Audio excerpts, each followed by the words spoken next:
정부와 여당은 노동개혁을 집권 후반기 핵심 과제로 강하게 밀어붙이고 있지만 정작 노사정 대화 꼬여가고 있습니다. 현재 여당이 생각하는 노동개혁 로드맵은 어떤 걸까요? 새누리당 노동시장 선진화 특별위원회 간사를 맡고 있는 이완영 의원을 연결하겠습니다.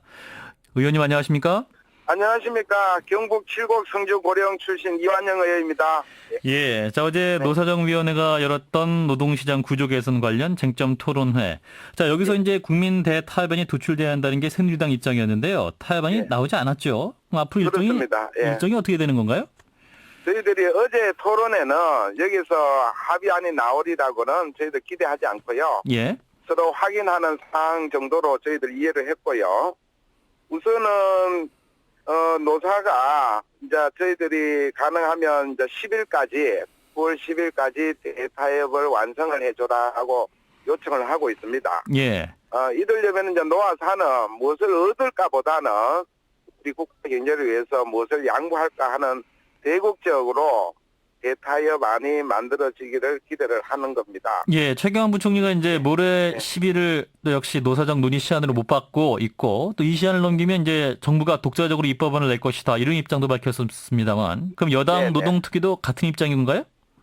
그렇습니다. 이게 이제 노동개혁 입법이 있지 않습니까? 네. 이러려면은 저희들은 역산으로 추정을 해도 9월 중순에는 국회 입법 발의가 돼야 된다고 봅니다. 네. 그런 면도 있고, 그러고 예산도 우리가 개혁 고용, 보험, 이제 실업급여 강화 이런 게 있지 않습니까? 예. 그러면은 예산도 더 확충을 해야 되기 때문에 그 10일까지 저는 한국 노총을 믿습니다. 가능하면 타협을 이루어지리라고 믿고 있고요. 예. 그걸 근간으로 해서 저희들이 입법을 추진하도록 하겠습니다. 예, 뭐 한국노총을 믿으시지만 지금 쟁점이 합의가 안 되고 있기 때문에 문제인데 그게 좀 오랜만에 이제 노사정위가 다시 재개된 만큼 협상 시간을 좀 더 늘려야 되는 거 아닌가요? 저희들은 시간적으로는 그럴 여유가 없다고 보고 있습니다. 예. 그러니까 입법을 19대 국회 마지막 아니겠습니까? 네. 이번 정기국회에 처리하기 위해서는 기필코 반드시 해야 된다고 생각합니다. 그러면은 노동개혁 문제가 국회 여야 타결로 공이 넘어온다 이렇게 보면 되는 건가요? 그렇습니다. 이제는 타협안이 나오면은 정말 저희들은 매우 참 여야가 합의 정신을 더 발휘할 수가 있고요. 예. 그렇기 때문에 노사정의 대타협이 반드시 필수적이다 이렇게 보는 거고요. 예. 그래서 공은 이제 국회에서 오면 야당도 반드시 여당 안에 대해서 협조해 주리라 기대를 하고 있습니다. 예, 그런데 이제 김은성 대표가 노동조합을 좀 강하게 비난하는 발언에서 지금 논란이 적지 않죠. 이를테면 네네. 강성노조의 쇠파이프 파업 때문에 국민소득 3만 달러가 안 됐고 또 외국인들이 그래서 투자를 안 한다. 이런 주요 발언들이 이제 언론들의 검증에서 사실이 아니다. 이렇게 또 지적을 받고 있는데 이 부분은 어떻게 판단하십니까? 저는 그 고용노동부 근무하면서 노사관계를 20년 이상 봐온 사람입니다. 예. 그 현장도 많이 보고 조정 중재도 많이 해본 사람인데 우리 김무성 대표의 말씀은 이런 취지로 저는 이해해야 합니다. 이 합법적인 파업은 노동법상 파업의 정당성이 있어야 되고 예. 그 정당성은 절차, 목적, 수단의 합법성이 있어야 되는 거거든요. 예. 그러니까 예를 들면 쇠파이프 같은 경우는 수단에서 합법적이지가 않다는 이제 지적을 한 것입니다. 네. 그렇기 때문에 이제 목적도 근로조건 향상에 목적을 둬야 되고 파업 결의도 제대로 해야 되지 않습니까? 예. 이런 점에서 우리 노동조합이 합법적인 파업은 당연히 보호를 해야죠. 법이 보호하고 있는 만큼. 예. 그렇게 합법적인 파업을 요구하신 걸로 이해를 하고요. 특히 이런 면에서 경영계는 파업 시에 대체 근로를 허용해달라는 그런 요청도 있습니다. 외국에는 그런 예가 있는데요. 그래서 이제 가능하면 파업이라는 게 기업이든 나라이든 사실은 경제적 이익을 얻지는 못하고 있지 않습니까? 그런 측면에서 좀 합법적인 파업이 돼야 된다. 이걸 좀 강조하신 걸로 이해를 합니다. 그러니까 불법 파업 문제가 아니라 파업이 너무 잦아서 이제 3만 달러가 안 됐다는 부분이었는데 당시 이제 LG경제연구원 자료에 따르면은 환율과 성장 동력이 문제였지 노조 파업이 문제는 아니었다는 지적도 나오고 있지 않습니까?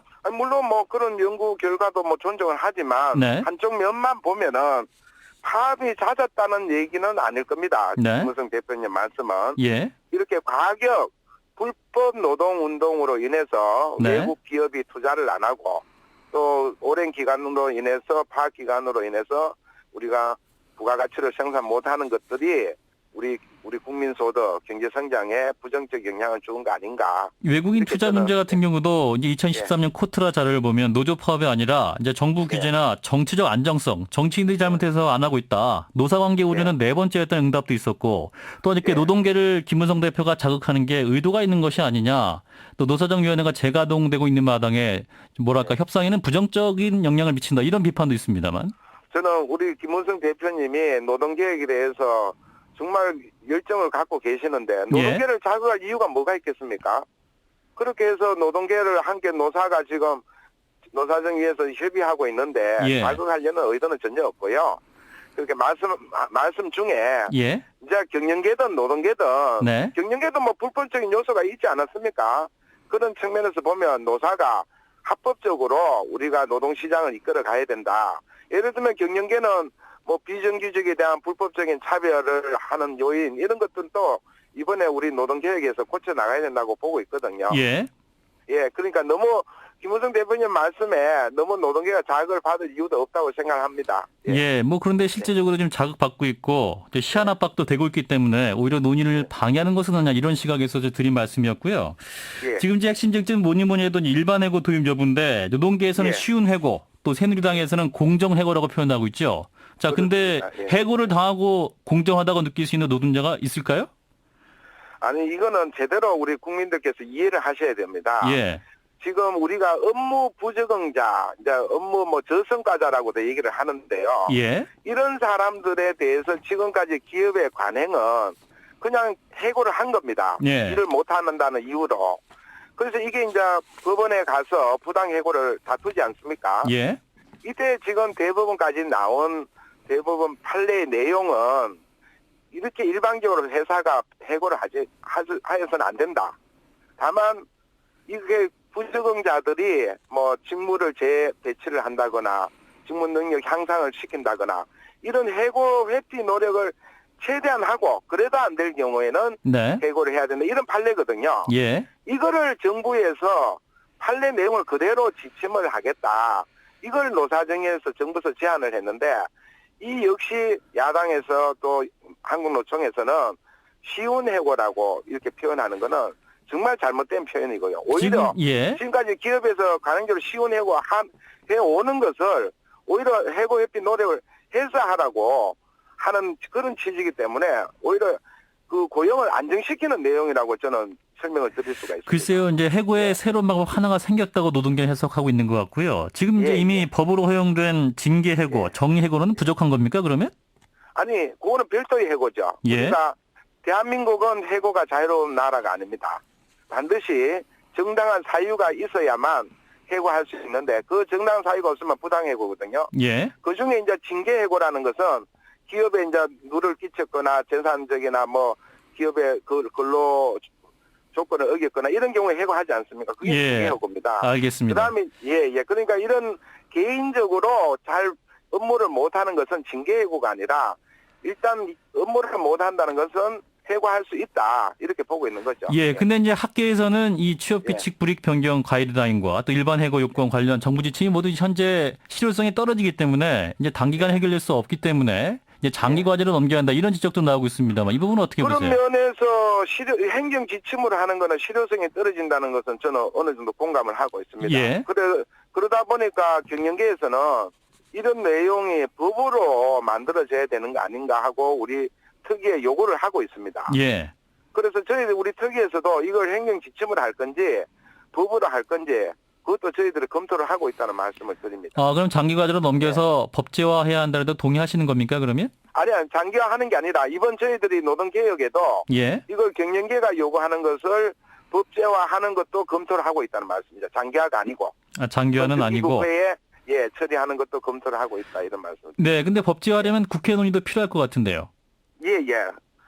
물론이죠. 우리가 이제 당론으로 저희들이 입법을 발의할 예정입니다. 예. 그러면은 여야 원내 대표께서 조기에 협상을 해서 이걸 조속히 우리가 한 11월까지는 이제 처리돼야 되지 않겠나 하는 그런 일정을 갖고 여야 원내 대표님들 협조를 당부드리는 거죠. 네, 말씀 여기까지 듣겠습니다. 고맙습니다. 예, 감사합니다. 네, 새누리당 노동시장 선진화 특별위원회 간사를 맡고 있는 이완영 의원이었습니다.